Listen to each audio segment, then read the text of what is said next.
Yo, what's going on everybody? It's your boy Naruto Explain here, bringing you guys another Boruto 2 Blue Vortex discussion. Today, I wanted to talk to you guys about one of the biggest moments at the end of Chapter 14 of Boruto 2 Blue Vortex. That moment where Shikamaru helped Boruto escape and why we need to have a serious conversation on whether or not this one moment might have caused Shikamaru more problems than he might have calculated, and why if he did take this into consideration, why he's made a major gamble that could end up backfiring on him potentially. That's why in today's newest Naruto Explain video, we're going to be taking a look at the reason why Shikamaru being put on trial and made to answer for support of Boruto is not only inevitable, but it could end up backfiring in a major way, as well as how everything he's done now has set the stage to pay off some rather very subtle tidbits of foreshadowing that the story has set in place in the earlier chapters of the manga. So in the last chapter, we had a moment where Shikamaru broke Boruto out of jail by working alongside Mitsuki and without the help of Ino, and there was utter chaos as a result. Konohamaru was pissed off but told Mitsuki, hey, don't be mad, because what we did by allowing you in here to speak to Boruto and to quote-unquote kill Boruto, this was a plan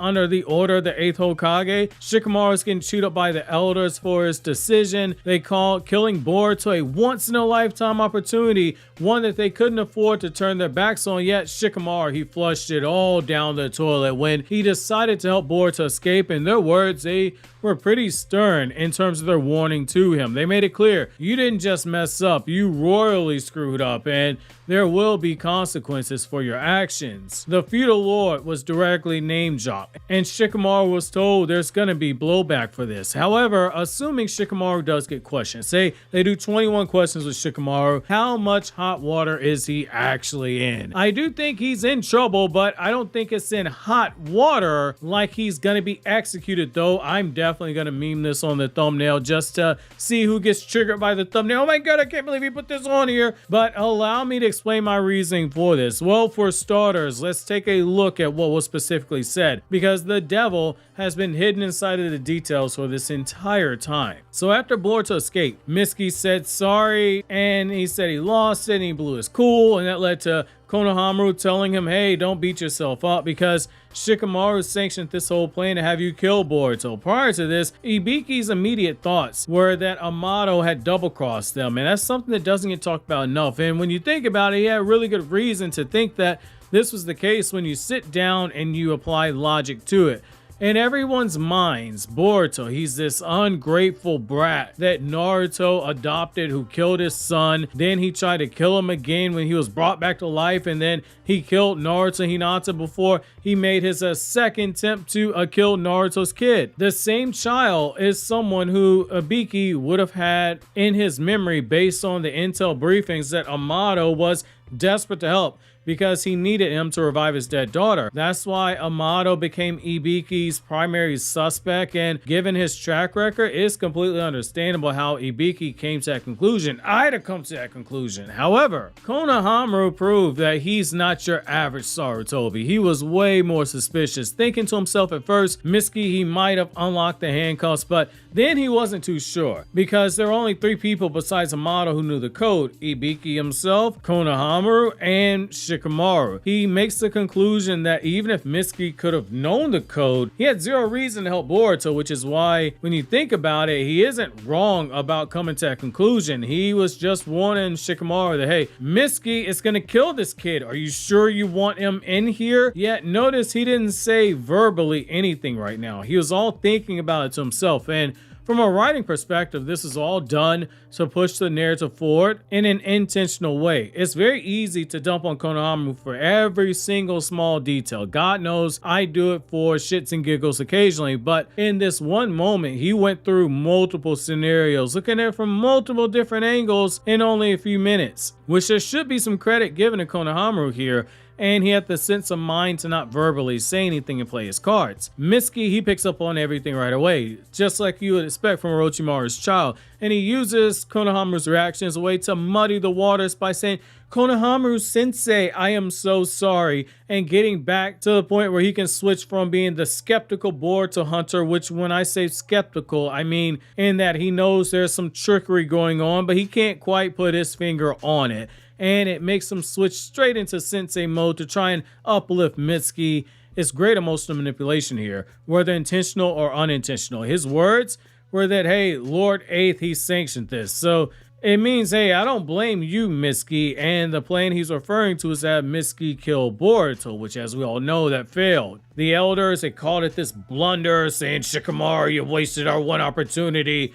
Then this once-in-a-lifetime chance. And that's less them saying, hey, you helped Boruto escape, and it's more them saying, hey, we already had a way to kill this guy and still get information. It would have taken a while, don't get it anywhere twisted, but Ibiki eventually could have done it. And I mean, they are right here. So think about it from a video game perspective, right? So this is somebody that's got like a level 99 health bar in a video game, and Ibiki is that level 20 fighter attacking them. It's going to take a crap ton of hits and ultimate moves in order to get to zero, which that's going to be the case here. Boruto might actually die of old age before Ibiki's even able to kill this guy with enough hits. The elders, they were content on making Boruto suffer, yet Shikamaru seemingly he called an audible, and this led to Boruto getting a chance to escape, yet they don't know how, only that he did escape, and they say there will be consequences, even as Shikamaru saying, I'm going to launch a manhunt for Boruto, which is him trying to cover his tracks.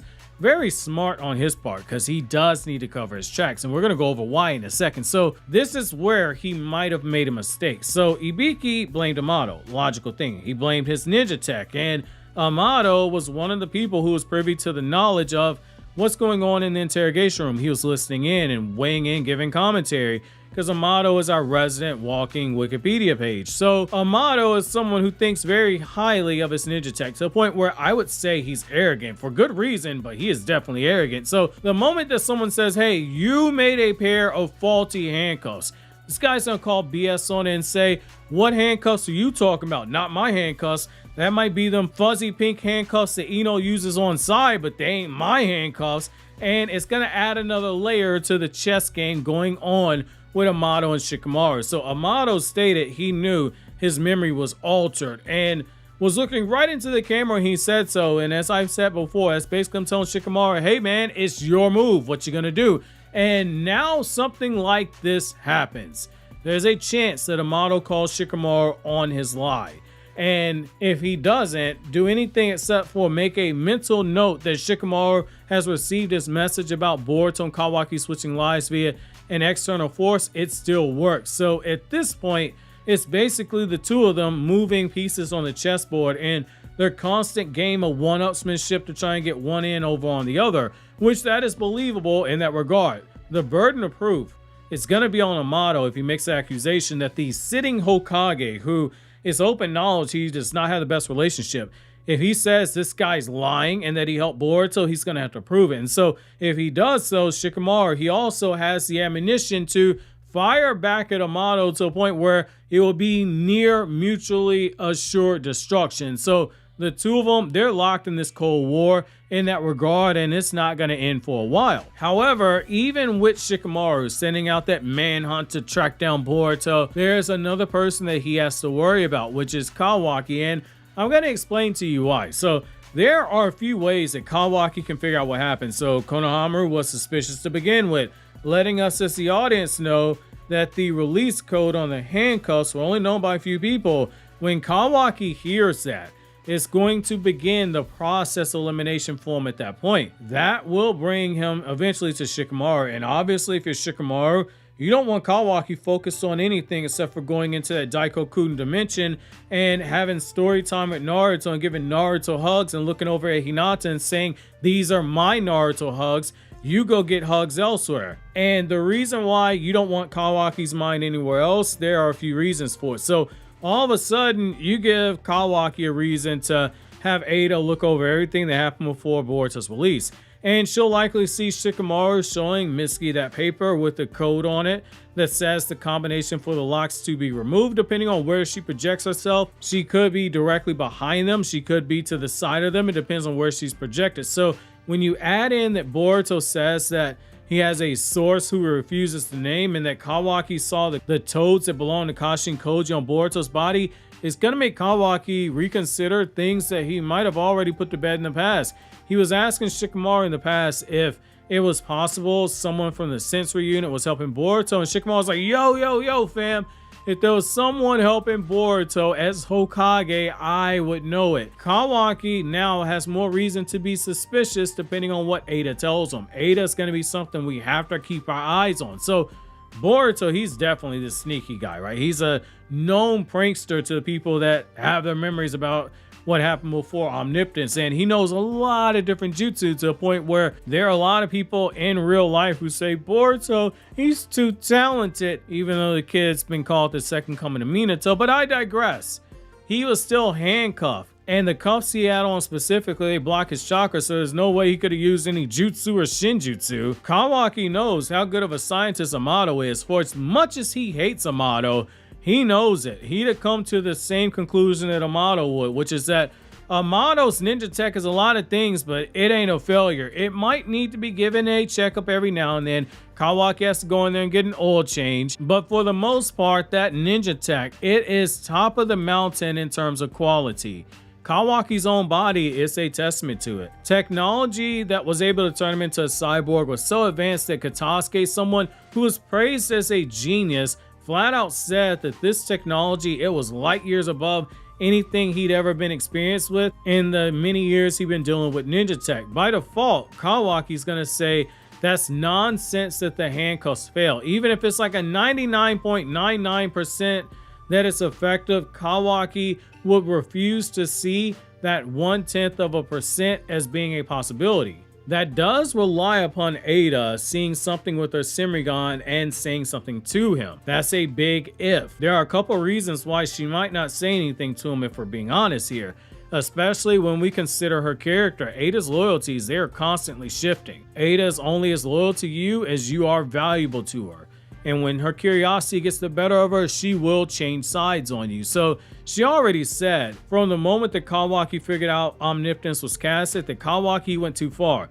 So she was never on board with this to begin with. She looked uncomfortable when Kawaki was threatening her in a non-verbal way by making her go along with this plan to frame Boruto for Naruto's murder, because Kawaki could kill her. Since Kawaki is no Otsutsuki, Damon had not yet reached the battlefield yet. So she had no choice but to go along with it. However, everything is different right now. She was alone back then. She now has Kawaki in the same area as Damon, which means she has protection from the one person who can finally kill her, Kawaki. It also stands to reason she might refuse to say anything for this next reason. She didn't want to speak to Boruto again, and she is historically soft on Shikamaru. So there's a chance if she sees something, she's not going to expose Shikamaru unless he's given her a reason to do so, or she finds it's in her best interest. But again, she is very fickle. So her telling them where Boruto is, that's a possibility for sure. Her treaty with Boruto, it is up. And I know it pisses people off when I say that. They didn't have a treaty. Go reread chapter 8 of Boruto Naruto Next Generations. She directly says it was up the moment that he returned to the Land of Fire, because she said until Boruto returned,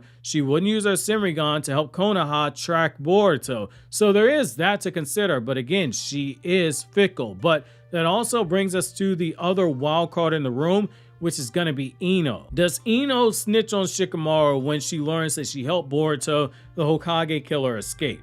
That's a big question. I've already done a video on it, so I'm not going to go over to the pros and cons on that here. It will be a test to their friendship, especially if there are questions being asked about Boruto. If Ino does say something, it pays off the manga panel where Kawaki was shown being suspicious of how Boruto escaped so quickly when they're closing in on him, and he was drawn looking over in the direction of Shikamaru, who was in the next panel. Right now, that depends on who Ino willingly says anything to about Boruto and Shikamaru talking in private, whether or not that happens on her. Which again, she has more incentive to not say anything right now, but Shikamaru is playing a dangerous game. One that could very well end up backfiring on him if he's not careful, and Ino's hand is forced. Again, I'm not going to explain why, because I've already done that in another video. So there are eyes on him from the elders to Konohamaru, potentially Kawaki, but most importantly, the feudal lord, the guy who pays all the bills in Land of Fire. Shikamaru once told Boruto, I can only help you so much while I maintain my role as Hokage, and he might have used his best card here. he's not going to be able to save Boruto again when Boruto speaks with the people of Konoha, which we know that is going to happen since he told them he'd share intel with them later, but the only intel that he found valuable would be given to them. What they decide to do with it, that be on them. Shikamaru, he's at a crossroads that, man, I don't envy that at all. Because once he slips up, he could end up like the Shikamaru that's on this video's thumbnail, where he's preparing for execution. And if we're staying in character, his final moments need to be him smoking a cigarette and saying, "What a drag," and then being too lazy to die, because that makes as much sense as you clicking here on the left for my new Chainsman chapter review, or clicking here on the right for this Naruto Explain video. And always remember those magic words: Senju DNA is love, Senju DNA is life, because before Shibai cells, we had Hashirama cells.